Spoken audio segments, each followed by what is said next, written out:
हाँ जी, good evening, नमस्कार। स्वागत है आप सभी का आशीष क्लासेस पर। बात हम करेंगे 4 अगस्त के एडिटोरियल की। सेशन नंबर 160 है ये। और सबसे पहले हम एरर डिस्कस करते हैं। उससे पहले बता दूं कि आज का जो एडिटोरियल हम डिस्कस करेंगे उसका टाइटल है प्रूफ ऑफ लाइफ। ये प्रूफ होता है, प्रूफ नहीं होता। प्रूफ बड़े ओ की मात्रा आती है। प्रूफ ऑफ या ओ लाइफ, जीवन का सबूत। इसको लेकर है on the registration of birth and deaths, जन्म प्रमाण पत्र और कहें कि पंजीयन, जन्म पंजीयन और मृत्यु पंजीयन। इस अमेंडमेंट बिल जो एक संशोधन बिल है इसकी बात करेगा। तो ये एक बिल का नाम है, इस बिल की बात ये करने वाला है एडिटोरियल। तो पहले हम देखेंगे एरर वाले क्वेश्चंस। तो आइए, पहला प्रश्न आपके सामने है, the registration of birth and deaths bill 2026 pass in the Lok Sabha. तो ये कह रहा है कि registration of birth and deaths bill जो है 2026, ये तो नाम हो गया, ये तो सब्जेक्ट हो गया। ये जो बिल है ये लोकसभा में पास हुआ, या तो ये कर दीजिए या ऐसा करिए कि ये रजिस्ट्रेशन बिल है जो पास हुआ लोकसभा में, वो अमेंड करता है, ऐसा मान सकते हो। दोनों सी बातें हैं। या तो देखो इसको ऐसा कर दो, वो बिल जो पास हुआ, हालांकि दोनों के मीनिंग अलग अलग निकलेंगे, लेकिन चूंकि हमें अभी कॉन्टेक्स्ट नहीं पता है, संदर्भ नहीं पता है, तो दोनों ही पॉसिबल हैं। तो वो बिल जो पास हुआ लोकसभा में वो अमेंड करता है section 13 sub clause 3 for the 1969 act, यहां पे ऑफ लगेगा। ठीक है, इस एक्ट का ये सेक्शन अमेंड करता है। या तो ऐसा समझिए इसको, या इसको ऐसा समझिए कि ये जो बिल है ये लोकसभा में पास हुआ, पास्ड करिए, और किस लिए पास हुआ, अमेंड करने के लिए, ऐसा भी हो सकता है। दोनों पॉसिबिलिटीज यहां पे बनती है। ठीक है भाई। दूसरा प्रश्न आप पढ़ेंगे तो दूसरे प्रश्न में कह रहा है ये, व्हेन अ डिले एक्सीड्स, जब कोई देरी है और वो एक्सीड हो जाती है, एक्सीड का मतलब है ज्यादा हो जाती है 2 साल से, अब टू के साथ तो ईयर्स आएगा। तो एन जुडिशियल मजिस्ट्रेट, एन नहीं आ सकता, जुडिशियल का साउंड देखते हुए ए लगेगा। फिर इज रिक्वायर्ड होगा, इसकी आवश्यकता पड़ती है, क्योंकि इज के साथ फर्स्ट फॉर्म तो कभी नहीं आती है, ये बात तो पता है आपको। इज एमआर के साथ, वॉज के साथ फर्स्ट फॉर्म तो क्या ही लगाओगे आप, कभी भी काम नहीं आती है फर्स्ट फॉर्म। तो इज रिक्वायर्ड किस लिए, टू वेरीफाई। टू के साथ कौन सी फॉर्म आएगी, बेस फॉर्म आएगी, तो वेरीफाई आएगा, दी इवेंट। तो ये गलतियां इसमें हैं। अब इसको ट्रांसलेट करें अगर, तो आप खुद पढ़कर देखो क्या मतलब है। इसका मतलब यह है कि जब देरी हो जाती है 2 साल से ज्यादा की, तो एक जुडिशियल मजिस्ट्रेट की आवश्यकता होती है कि उस इवेंट को वेरीफाई करेगा। अगला कह रहा है, as a certificate gate keeping power grows. अब ये कह रहा है किसी भी सर्टिफिकेट के गेट कीपिंग का मतलब नियंत्रण होता है। ये पावर, जैसे ये पावर जो है वो क्या करता है, वो बढ़ता है तो ग्रो करता है। चूंकि पावर सिंगुलर है तो ग्रोज आएगा। अब देखो, एज से जब स्टार्ट करते हैं, ये बात नोट करो तुम लोग, पेन नोटबुक तो लेकर बैठे ही होंगे, नोट करो। एज, सिंस या बिकॉज से सेंटेंस स्टार्ट हो, एज से, सिंस से, बिकॉज से अगर सेंटेंस का स्टार्ट हो, तो सेंटेंस के बीच में ना तो सो आएगा, ना देयरफॉर आएगा, न हेंस आएगा। अगर किसी सेंटेंस का स्टार्ट एज से, सिंस से या बिकॉज से है, तो वाक्य के बीच में ना तो सो आएगा, ना देयरफॉर आएगा, ना हेंस आएगा, सीधा कॉमा लगेगा। तो ये कॉमा लगा दीजिए, सो गलत है। तो ये कह रहा है, अच्छा, एज अ सर्टिफिकेट गेट, अच्छा ये वाला कुछ अलग तरीके का सेंटेंस है भाई, इसको ध्यान से पढ़िए आप। ये थोड़ा अलग है, ये वो सो नहीं बता रहा, ये कुछ अलग बता रहा है। ये कह रहा है कि भाई जैसे जैसे सर्टिफिकेट की गेट कीपिंग पावर बढ़ती है वैसे वैसे, ये वैसा नहीं बता रहा, चूंकि का मीनिंग दे रहा। जो मैं आपको समझा रहा था वो चूंकि या क्योंकि का मीनिंग देता है, एज, सिंस या बिकॉज। ये कह रहा है जैसे जैसे सर्टिफिकेट का गेट कीपिंग पावर बढ़ता है वैसे वैसे इंसेंटिव जो है क्या करने के लिए, किसी भी सर्टिफिकेट को प्राप्त करने के लिए, वो फ्रॉडुलेंटली बढ़ता है। तो वैसे वैसे बढ़ता है, तो यहां पे सो डज, जैसे यहां पे पाव ग्रोज दे रखा है फर्स्ट फॉर्म, वैसे ये भी डज आएगा।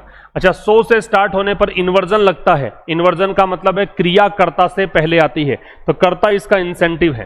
ठीक है, और टू के साथ बेस फॉर्म आएगी तो ऑब्टेन आएगा। 1 यहां पे सर्टिफिकेट के लिए आया है।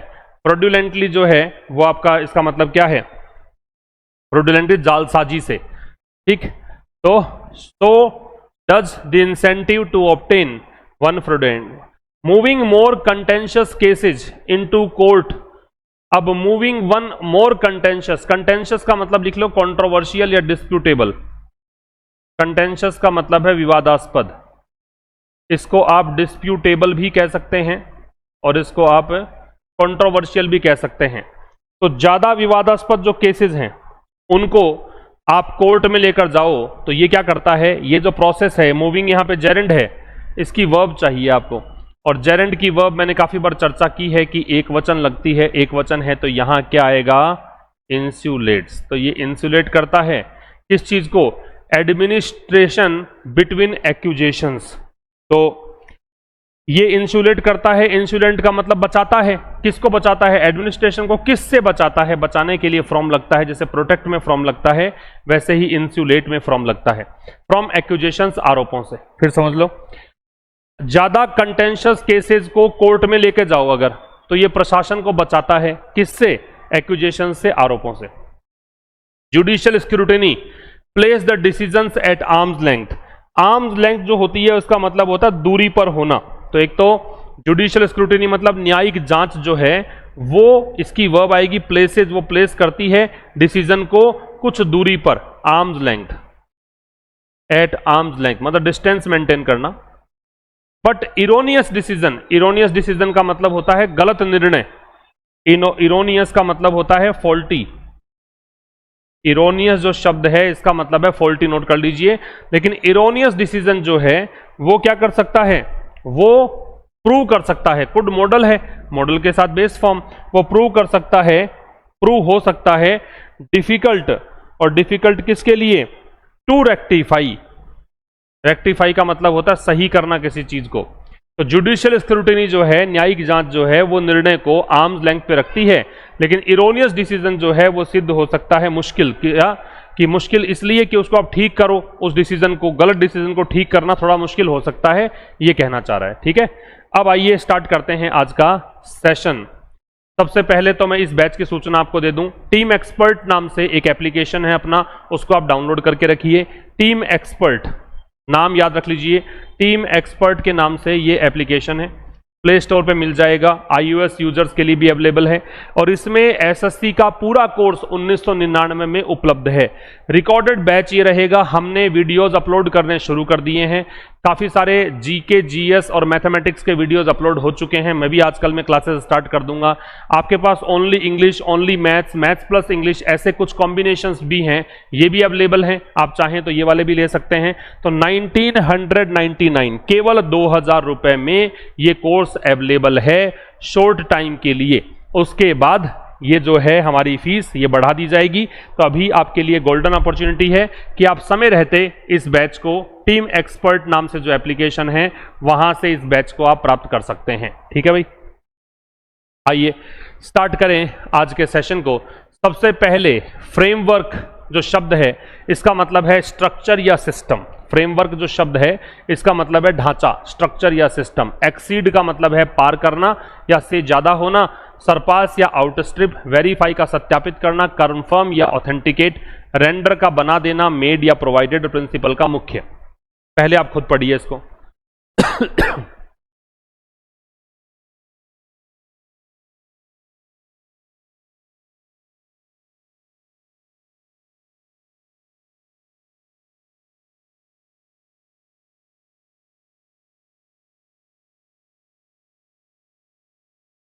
अब देखो समझाता हूं क्या कहना चाह रहे हैं, एक एक बात ध्यान से समझना।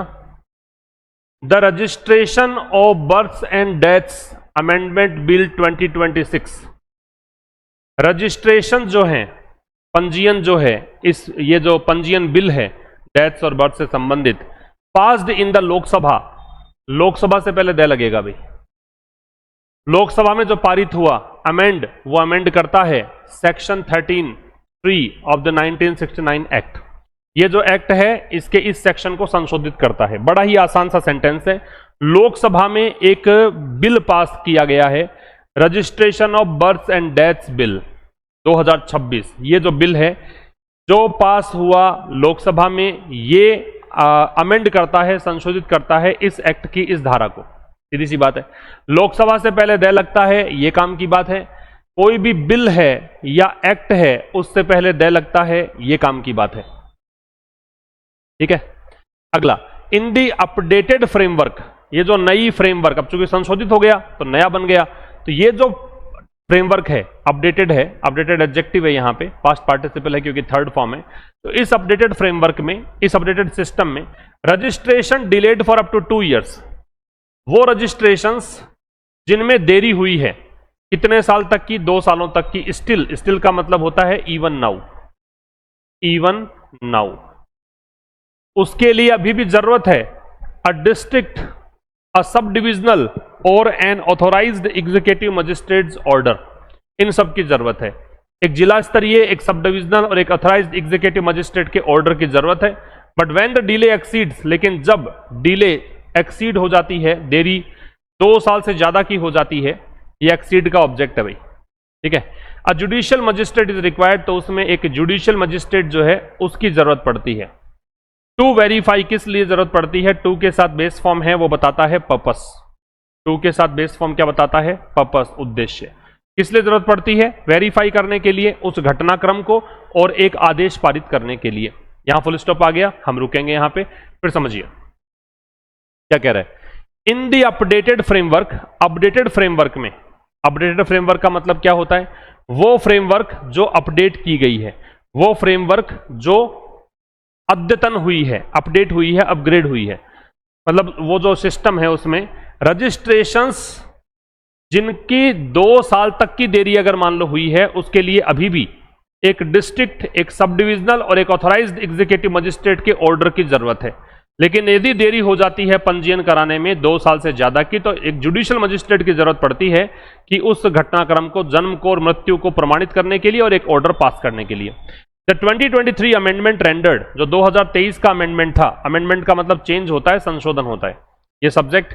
रेंडर का मतलब बना देना, इसने बर्थ सर्टिफिकेट्स को बना दिया था द प्रिंसिपल, मुख्य, चीफ, है ना, मैन, ये बना दिया था। इनफैक्ट नियर कंक्लूसिव, और वास्तव में इसको लगभग निर्णायक बना दिया था। नियर मतलब लगभग, ऑलमोस्ट, कंक्लूसिव मतलब निर्णायक, एडजेक्टिव है। Proof of date and place of birth for school admission, proof of date and place of birth, तो जो डेट और प्लेस जो है, किस दिन जन्म हुआ, किस स्थान पे जन्म हुआ, उसके लिए निर्णायक बना दिया था कि भी स्कूल एडमिशन चाहिए आपको। वोटर रोल्स, वोटर लिस्ट में नाम चाहिए, वोटर रोल्स का मतलब voter list. Applications for passport, passport की application, Aadhaar card, driving licence, government jobs, इनके लिए जरूरी बना दिया था। समझ में आ गई बात?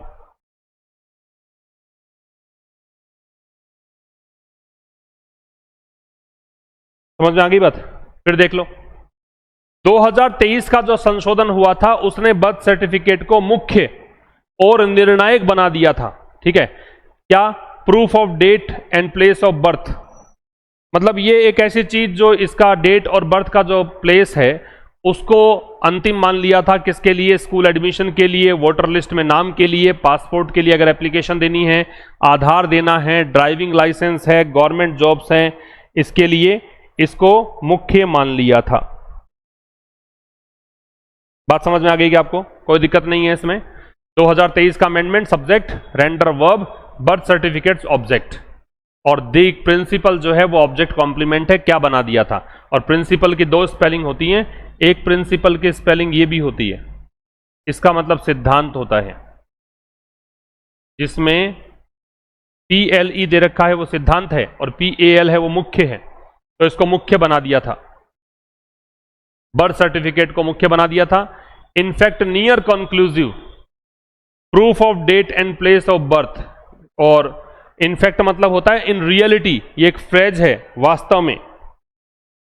तो अगर आपको विद्यालय में प्रवेश दिलाना है या वोटर लिस्ट में नाम दर्ज कराना है या पासपोर्ट, आधार, ड्राइविंग लाइसेंस, सरकारी नौकरी के लिए, ये जो चीजें हैं इसको अंतिम प्रमाण बना दिया था। क्लियर?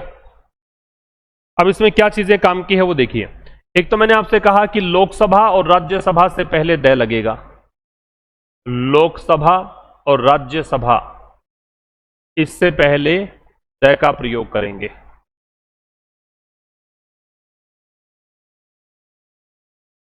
दूसरी इंपॉर्टेंट बात यह है कि बिल या एक्ट का कोई भी नाम हो, नेम ऑफ बिल्स और एक्ट्स, इनसे पहले भी दय का प्रयोग हम करते हैं। इनसे पहले भी दय लगेगा, यहां पे भी दय लगेगा। और क्या काम की बात थी इसमें? स्टिल जो है वो एक एडवर्ब है, स्टिल जो है वो एक एडवर्ब है और इसका मतलब होता है इवन नाउ, अभी भी, इवन नाउ, अभी भी। और तो कुछ विशेष नहीं है। ठीक है, आगे देखें। आइए नेक्स्ट पर, एक बार खुद पढ़िए।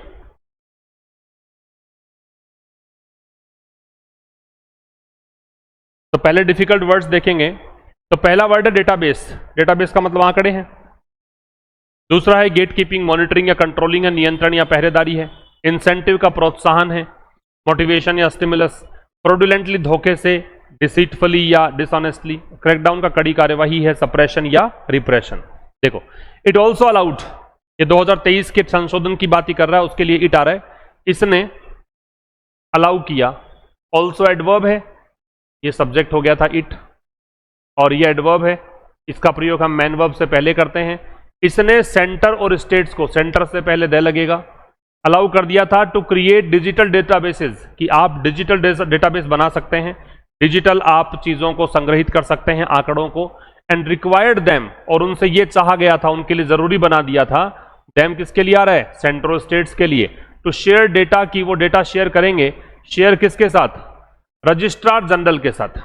शेयर के साथ विद लगता है, शेयर विद योर फ्रेंड्स। जैसे मैं कहता हूं आपको कि वीडियो को अपने दोस्तों के साथ शेयर करें, तो शेयर विद योर फ्रेंड्स, है ना, याद रखिएगा। तो क्या कह रहा है कि इसने 2023 का जो संशोधन है उसने अलाउ कर दिया था सेंटर और स्टेट्स को कि वो डिजिटल डेटाबेसेस क्रिएट करें, और उनके लिए जरूरी बना दिया था कि वो डेटा को शेयर करें रजिस्ट्रार जनरल के साथ।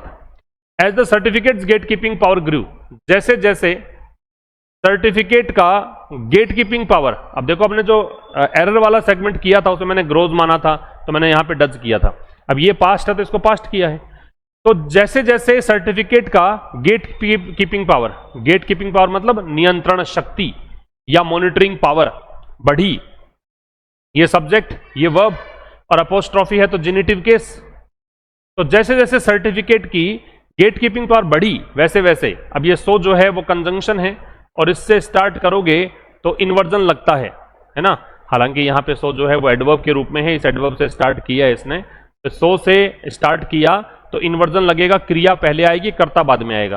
तो वैसे वैसे इंसेंटिव या प्रोत्साहन बढ़ा टू ऑब्टेन वन फ्रॉडुलेंट, की आप क्योंकि गेट कीपिंग पावर बढ़ गया इसका, इसलिए लोगों में ये एक मोटिवेशन या प्रेरणा मिली कि भी आप फ्रॉडुलेंटली प्राप्त कर लो, जन्म प्रमाण पत्र, मृत्यु प्रमाण पत्र जालसाजीपूर्ण ढंग से बना लो।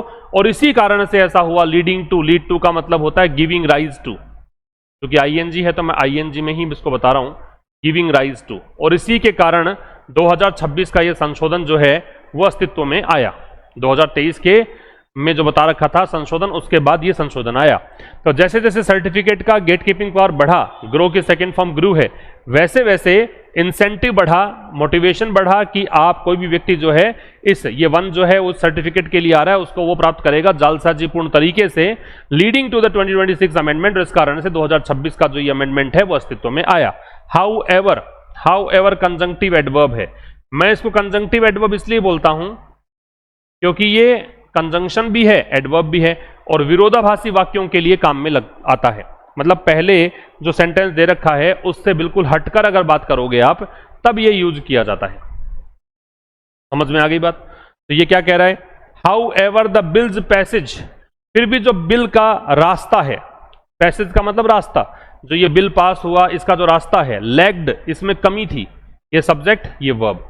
किस चीज की? डिबेट, इसमें वाद विवाद नहीं हुआ, है ना। इन द लोकसभा, लोकसभा में, as the opposition was, opposition से पहले द आएगा, was protesting the July 20 police crackdown on the CJP protest. क्योंकि वाद विवाद क्यों नहीं हुआ भी? सत्ता पक्ष तो था मान लीजिए सदन में, लेकिन विपक्षी जो खेमा है वो प्रोटेस्ट कर रहा था, वो विरोध प्रदर्शन कर रहा था 20 जुलाई को जो पुलिस की बर्बरता हुई थी सीजी पे प्रोटेस्ट में, उस पर। क्रैकडाउन का मतलब सख्त कार्यवाही है, स्ट्रिक्ट एक्शन है, स्ट्रिक्ट एक्शन, सख्त कार्यवाही को क्या बोलते हैं? क्रैकडाउन। फिर समझ लो, हालांकि बिल का जो पैसेज है, बिल का ये जो पैसेज है इसमें कमी रही डेटाबेस की लोकसभा में, क्योंकि अब ये एज है वो कंजंक्शन है, इसका मतलब है क्योंकि ऑपोजिशन जो है, ऑपोजिशन से पहले दे लगेगा, सेंटर से पहले दे लगेगा। वो प्रोटेस्ट कर रहा था मतलब विरोध प्रदर्शन कर रहा था किसमें, जुलाई 20 की जो पुलिस की बर्बरता रही, या पुलिस की जो क्या बोलें, पुलिस का जो स्ट्रिक्ट एक्शन रहा उसके खिलाफ, और किस पर, सीजेपी प्रोटेस्ट पर। तो इसमें काम की बातें, एक तो ये काम का है कि आप तय लगा दें सेंटर से पहले और अपोजिशन से पहले, the centre the opposition. Centre से पहले और अपोजिशन से पहले किसका प्रयोग करेंगे, तय का प्रयोग करेंगे। क्लियर। और क्या काम की बात है, और यहां पे काम की बात यह है कि अगर सो से स्टार्ट करोगे, सो से सेंटेंस स्टार्ट होने पर, सो से सेंटेंस स्टार्ट होने पर इन्वर्जन फॉलो किया जाता है, इन्वर्जन फॉलो किया जाता है। एक ये काम की बात है। तो या सो से स्टार्ट होगा तो इन्वर्जन फॉलो होगा। इन्वर्जन का मतलब है वर्ब पहले आएगी, सब्जेक्ट बाद में आएगा। ये इंपॉर्टेंट बात है। ऐसे बहुत सारे एडवर्ब्स हैं, देयर भी होता है, नेवर भी होता है, अंडर नो सर्कमस्टेंसेस भी होता है, नो सूनर भी होता है, हार्डली स्केर्सली भी है। ऐसे काफी सारे एडवर्ब्स हैं। ठीक है भाई, अगला देखिए, पढ़िए खुद से एक बार।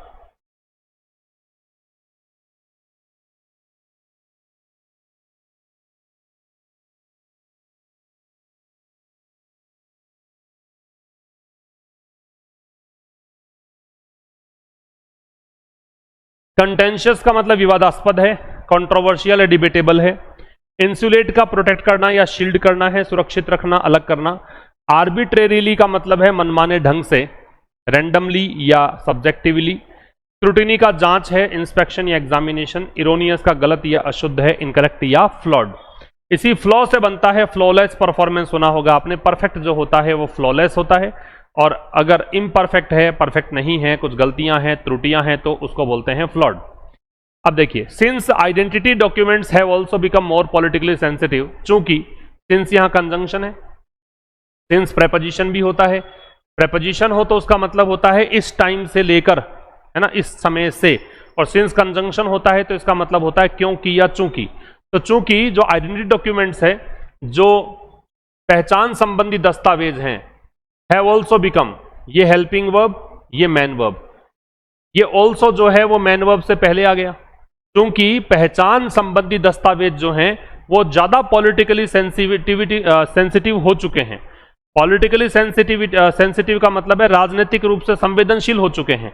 इसके आधार पे थोड़ी वोट की राजनीति जो है वो प्रभावित होती है, इसलिए बोला पॉलिटिकली सेंसिटिव। इसमें सेंसिटिव जो है वो नाउन है और पॉलिटिकली जो है वो एडवर्ब है। मूविंग पोटेंशियली मोर कंटेंशियस केसेस, तो चूंकि ऐसा है इसलिए, अब देखो सिंस से स्टार्ट हुआ है तो बीच में कोई सो, देयरफॉर या हेंस नहीं आएगा, इसलिए पोटेंशियली मतलब संभावित रूप से, ये होता है पॉसिबली या लाइकली। तो पॉसिबली ज्यादा कंटेंशियस जो केसेस हैं, केसेस नाउन है, कंटेंशियस एडजेक्टिव है, ज्यादा विवादास्पद जो केसेस हैं उनको अगर कोर्ट्स में ले जाया जाता है तो ये इंसुलेट करते हैं, बचाते हैं। मूविंग की वर्ब है, ये सब्जेक्ट है, और आईएनजी से सब्जेक्ट है, इसका मतलब इसको हम जेरेंड बोलेंगे, और ये इसकी वर्ब है। तो ये बचाता है किसको, एडमिनिस्ट्रेशन, प्रशासन को, किससे, आरोपों से। अब ये इंसुलेट में फ्रॉम लगा है, दैट इट इज, और ये आरोप क्या, ये कंजंक्शन, कि इट इज, कि ये जो है वो आर्बिट्रेरीली ग्रांटिंग, मतलब ये अपने इच्छा से स्वीकार कर रही है या इनकार कर रही है डॉक्यूमेंटेशन से, दस्तावेजीकरण से, दस्तावेज बनाने से। समझ गए। फिर देखो, क्योंकि आइडेंटिटी डॉक्यूमेंट्स जो हैं वो पॉलिटिकली सेंसिटिविटी हो चुके हैं, इसलिए यदि आप ज्यादा संवेदनशील केसेस, ज्यादा विवादास्पद केसेस को कोर्ट में ले जाते हो तो इससे क्या होता है, इससे प्रशासन पर आरोप नहीं लगते हैं कि प्रशासन जो है वो आर्बिट्ररी ढंग से ग्रांट या रिफ्यूज कर रहा है डॉक्यूमेंटेशन। ज्यादा विवादास्पद है तो उसको कोर्ट ले जाओ, कहने का मतलब सीधा सा ये है। अब ये आर्बिट्रेरीली एडवर्ब है और इज हेल्पिंग वर्ब है। इसकी मैन वर्ब जो है वो दो दे रखी है, एक तो दे रखी है ग्रांटिंग, ये मैन वर्ब, एक दे रखी है रिफ्यूजिंग, ये मैन वर्ब, और है वो ऑल्टरनेटिव कंजंक्शन है। डॉक्यूमेंटेशन है वो इसका ऑब्जेक्ट है, तो ऑब्जेक्ट है तो नाउन या प्रोनाउन, तो ये नाउन है।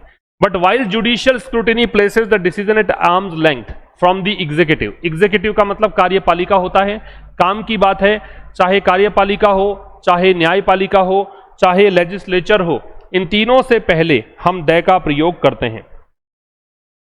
चाहे कार्यपालिका हो, चाहे न्यायपालिका हो, चाहे लेजिस्लेचर हो, इन तीनों से पहले हम किसका प्रयोग करते हैं? द का प्रयोग करते हैं। यह काम की बात है, याद रखिए। ठीक है, तो क्या कह रहा है? लेकिन वाइल जुडिशियल स्क्रूटिनी प्लेसेज, जो न्यायिक जांच है, ये एग्जेक्टिव स्क्रूटिनी नाउन, क्योंकि न्यायिक जांच जो है प्लेसेज द डिसीजन, वो डिसीजन को रखती है थोड़ी दूरी पर। एट एन आर्म्स लेंथ का मतलब होता है थोड़ी दूरी पर, है ना? किससे? कार्यपालिका से, सरकार से। इरोनियस डिसीजन, तो जो गलत डिसीजन है, इरोनियस एडजेक्टिव, जिन वर्ड्स के एंड में ओयूएस आता है वो एडजेक्टिव हो सकते हैं। Decisions noun. Could prove more difficult, वो थोड़े ज्यादा मुश्किल साबित हो सकते हैं। फॉर डिसएडवांटेज्ड एप्लीकेंट्स, किसके लिए? उन आवेदकों के लिए जो डिसएडवांटेज्ड हैं, जिनको समाज में विशेषाधिकार प्राप्त नहीं है, जो कि समाज में वंचित हैं, यूं कह सकते हो। टू रेक्टिफाई, कि उनको ठीक करें। रेक्टिफाई का मतलब होता है करेक्ट करना, सही करना। लेकिन कह रहा है कि हालांकि जुडिशियल स्क्रूटिनी जो है वो डिसीजन को कार्यपालिका से दूर रखती है, सरकार से दूर रखती है। इरोनियस डिसीजन जो है, गलत डिसीजन जो है, वो सिद्ध हो सकते हैं ज्यादा मुश्किल। किसके लिए? वंचित आवेदकों के लिए, जिनके पास अधिकार नहीं उन आवेदकों के लिए, कि वो उनको रेक्टिफाई नहीं कर पाते हैं, उन गलत डिसीजंस को रेक्टिफाई नहीं कर पाते हैं, सही नहीं कर पाते हैं। बात समझ में आ गई? तो इसमें क्या क्या बातें काम की हैं? इसमें देखिए कई सारी चीजें काम की हैं। एक तो ये सिंस वाला कॉन्सेप्ट समझिए कि यदि सिंस, एज या बिकॉज से सेंटेंस का स्टार्ट होने पर, सेंटेंस का स्टार्ट होने पर, सिंस, बिकॉज या एज से सेंटेंस का स्टार्ट होने पर इनवर्ड, सॉरी, तो देयरफॉर या हेंस, तो देयरफॉर या हेंस का प्रयोग नहीं होता है। यदि किसी सेंटेंस में एज, सिंस या बिकॉज का प्रयोग हुआ है तो फिर सो, देयरफॉर या हेंस का प्रयोग वहां पे नहीं होगा। एक तो ये ध्यान रखना। दूसरी बात काम की ये है कि इंसुलेट जो शब्द है उसके साथ प्रेपोजिशन हम फ्रॉम लगाते हैं। तीसरी बात है कि जेरेंड के साथ में हम वर्ब जो है वो सिंगुलर लगाते हैं। नंबर 4 यहां पे एट आर्म्स लेंथ, इसका मतलब क्या है ये डिस्कस करेंगे। ये एक फ्रेज है, इंपॉर्टेंट फ्रेज है। इसके अलावा और तो कुछ विशेष नहीं है इसमें। ठीक है, लिखिए एक बार इसको, आप इन सभी को लिख लीजिए, इनको डिस्कस करते हैं।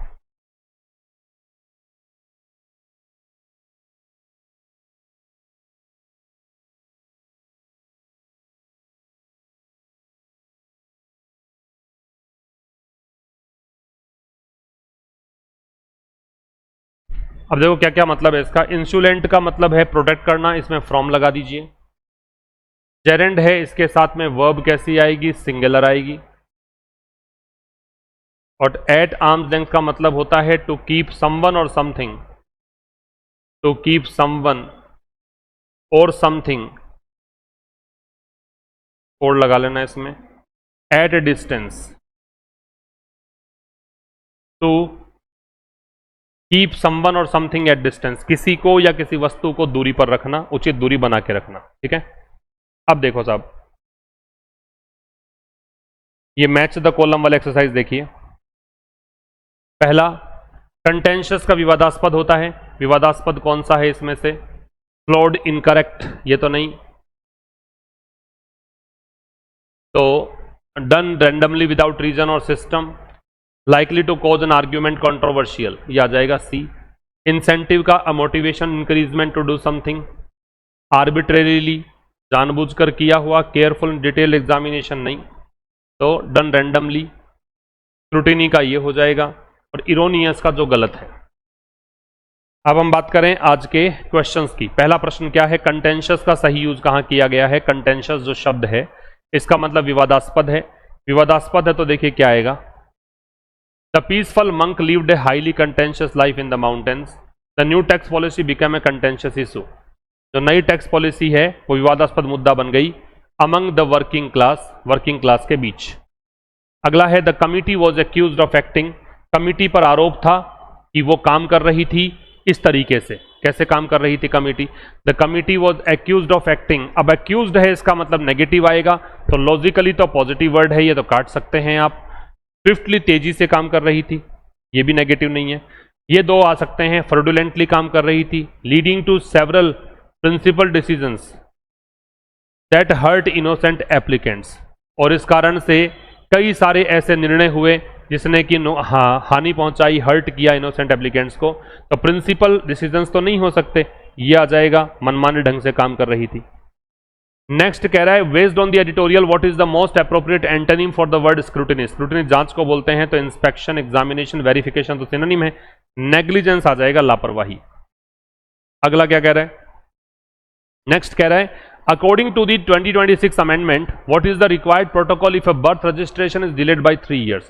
अगर मान लो 3 साल से ज्यादा डिले हो जाता है तो क्या होगा, तो फिर it requires N order from A sub divisional magistrate, वो तो 2 साल तक का ही है। It requires verification and order passed by a judicial magistrate, ये आ जाएगा। फिर पूछ रहा है what is cited by the author as the primary reason for the increase in fraudulent birth certificates.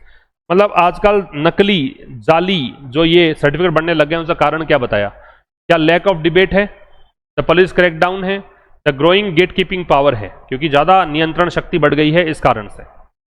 Next, what is the author's primary concern regarding the shift to judicial scrutiny. क्या मतलब primary concern क्या है लेखक का, मुख्य चिंता क्या है, किसके रिगार्डिंग, जो जुडिशियल स्क्रूटिनी की तरफ शिफ्ट हुआ है, मतलब न्यायिक जो स्क्रूटिनी है उसकी तरफ जो शिफ्टिंग हुई है, उससे क्या मतलब यहां पे मतलब है, it will cause the government to lose political power.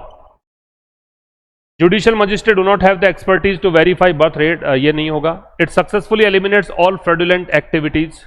It creates complex bureaucratic hurdles that may trap disadvantage innocent decisions. भाई ऑथर का प्राइमरी कंसर्न क्या है, मुख्य चिंता क्या है कि जुडिशियल स्क्रूटिनी आप करवा रहे हो, इससे होना क्या है, इससे यह होगा कि भाई ये कॉम्प्लेक्स ब्यूरोक्रेटिक हर्डल्स पैदा कर देगा, जो डिसएडवांटेज लोग हैं वो ठीक नहीं कर पाएंगे चीजों को। फिर आपसे पूछा है कि इसमें एरर कहां है, तो व्हेन अ डिले एक्सीड्स आएगा, डिले एक्सीड्स, ए गलत है, डिले की वर्ब है, एक्सीड्स आएगा। ठीक है, हो गया कंप्लीट। तो ये था आज के इस सेशन में। मुलाकात होगी अब कल एक नए सेशन के साथ ठीक शाम 5 बजे। तब तक के लिए नमस्कार, थैंक यू वेरी मच।